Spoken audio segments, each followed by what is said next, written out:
Hi, I'm Ulli Schiller. I'm an audio engineer, a lecturer, and a senior project manager from SAE Germany. And we are here on the Masterclass Audio in SAE Cologne. And I have some interesting guests here. And the first one is Mr. Christoph Stickel. He's from the MSM studios in Munich. And he has a lot of customers, famous customers like Seal, like Janet Jackson, or like Michael Schenker. And the other one is from USA, from Florida, one of the famous mastering engineers, and it is Bob Katz. And we want to talk about mastering and what is the secret behind mastering. And my first question is to Bob, what is mastering? I don't tell secrets. No, there is no. The secret is there is no secret. There are mastering engineers who know all kinds of technical things, and there are mastering engineers who know nothing about the technical and do a great job too.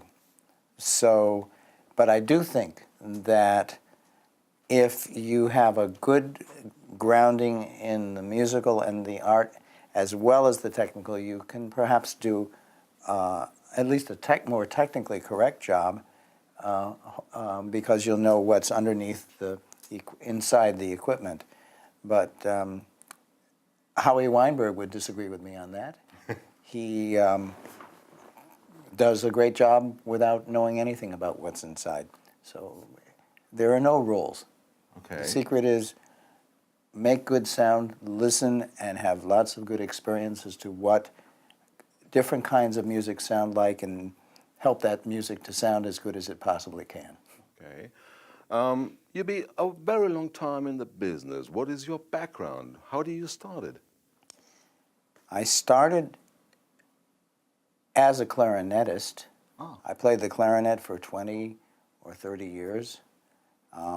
And so I do read music, and that helps, I think.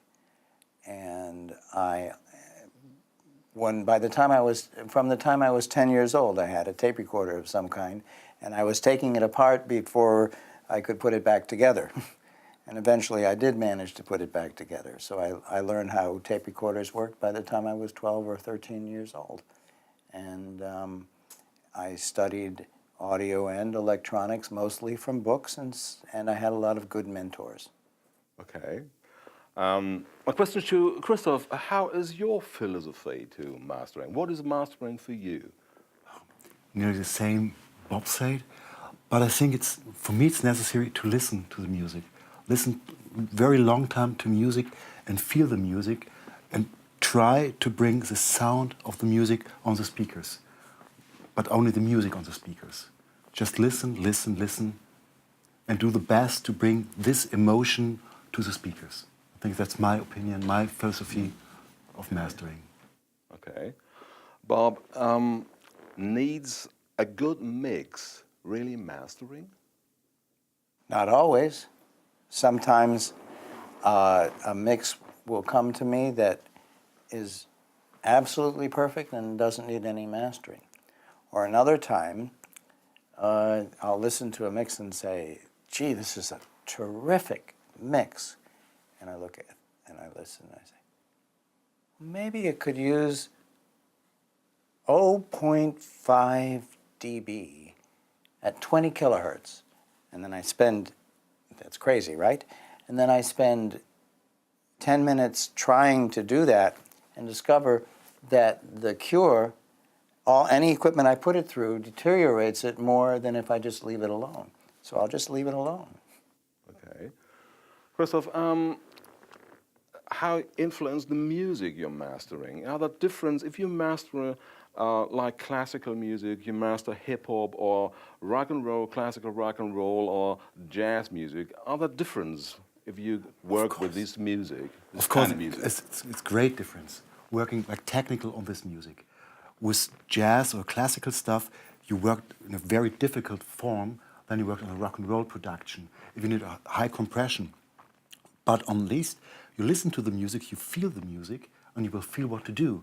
You can't compress, for example, if you got a big orchestra and you use a limiter with -3 or -4 dB, who worked on this, that's absolutely, you kill the music, you kill the sound, and you feel it. And if you do nothing with a rock and roll production, they come to you, have nothing on the master, and it sounds very good, but it needs more compression. You will feel the compression and do compression on this music. The music tells you what to do. If you do rock and roll stuff, heavy stuff, metal stuff, it has to come out of the speakers. It has to be very aggressive, maybe powerful. You will do a powerful mastering. If you have only one voice, a harp, for example, you will be very carefully to put out the smooth sound of it. It's very... Sorry, my English. Sorry. You're doing just fine, Chris. Thanks. Everything needs a different kind of treatment, but you never know what to treat. Today I showed the students a classical production where I used heavy compression, heavy for a classical production, and it works. It comes out. It sounds now new, explosive, and nice. Sometimes I don't use anything on a classical production. The music tells you what to do. Okay. I think a big question... Could I answer that question Yeah, from my sure. point of view? I worked a lot with live music, starting as a performer, so I know what live performance sounds like. Then when I had the opportunity to start the audiophile label, Chesky Records, I recorded and mixed direct to track about 150 compact discs, using minimalist miking, no compression, no limiting, no processing, and very few microphones. Get the opportunity to hear what live, not overdubbed performances sound like when recorded in a purist way. Then, as my mastering career evolved, I always referred back to the sound of that live music. What does real live performance sound like? And whether I'm doing hip-hop, rock and roll, classical, jazz, any style, I always refer back to how close does this sound to the sound of live performance? Is there anything that I can help to bring out the vitality and the impact of a live performance to this music?